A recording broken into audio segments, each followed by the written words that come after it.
Very interesting challenge for business schools, huh? And for CMI, Chartered Management Institute, who's here, the new chief executive. And now we're going to hear from Iain Wright, who is the Labour MP for Hartlepool. He's currently Shadow Minister for Competitiveness and Enterprise in Biz.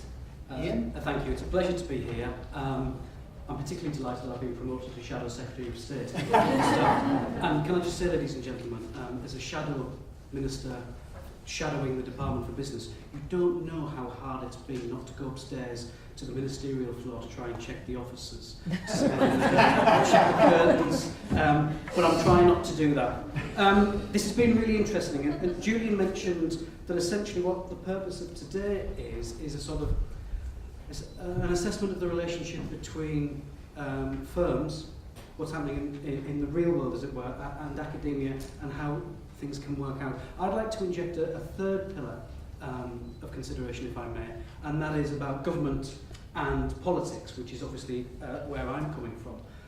We are living in fascinating times, absolutely fascinating times, where there has been a real crisis of capitalism over the last 4 or 5 years. And I think there's a willingness in the general population, in the corporate world, but also certainly in terms of the political class, to ensure that we can have a new model of capitalism that works not just for a privileged elite, but making sure that as many people in society as possible can benefit from the fruits of economic growth. And it's interesting to hear what was said a couple of months ago by Professor Michael Porter of Harvard Business School, where he said, quite explicitly, the moment for a new conception of capitalism is now.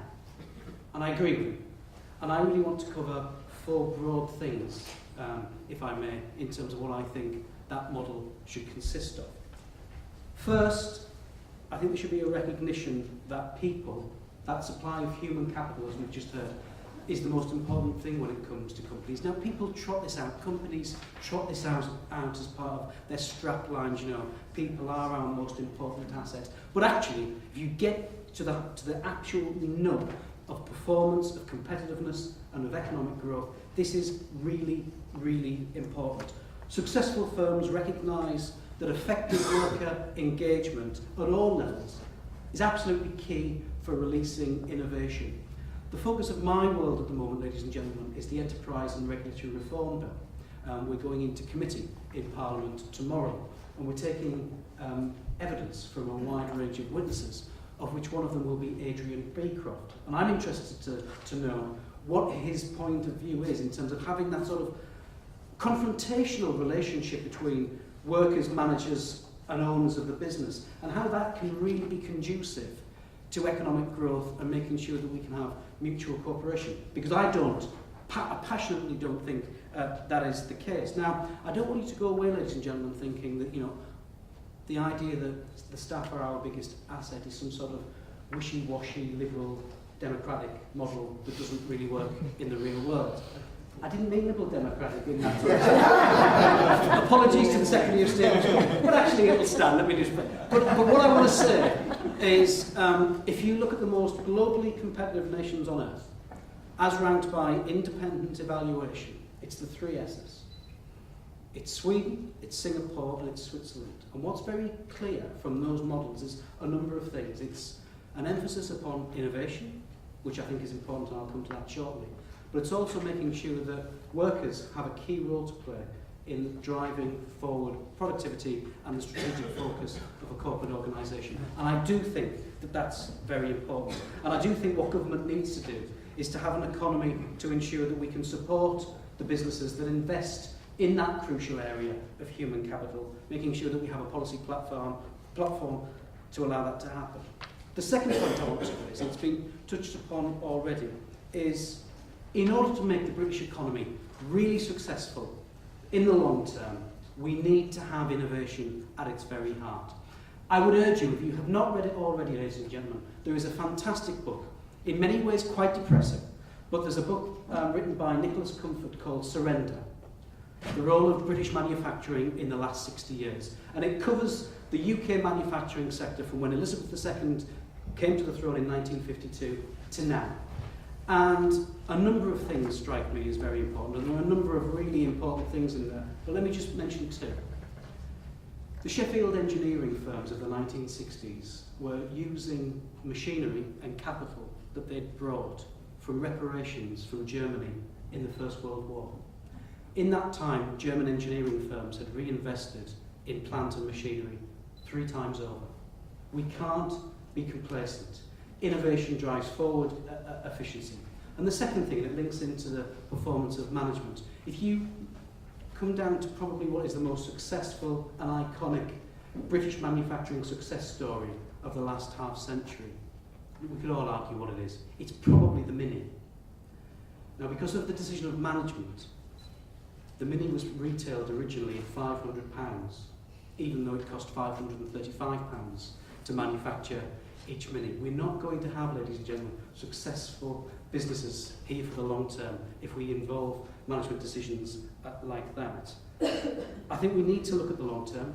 I think one of the tendencies of Britain is to ensure that we have short-term knee-jerk reactions when it comes to British industrial policy. And I think we need to be more like other nations, where it's a given that we will try and help and invest in British industrial manufacturing or in terms of successful sectors. I'd be interested in your views, and again I'll come on to this later on, ladies and gentlemen. I'd be interested in your views about what you think about an industrial policy, what's your view about picking winners, and what we need to learn from the lessons of the past, the 1970s, but also what's going on in other countries. The third thing I want to mention is Britain's companies in relation to society as a whole.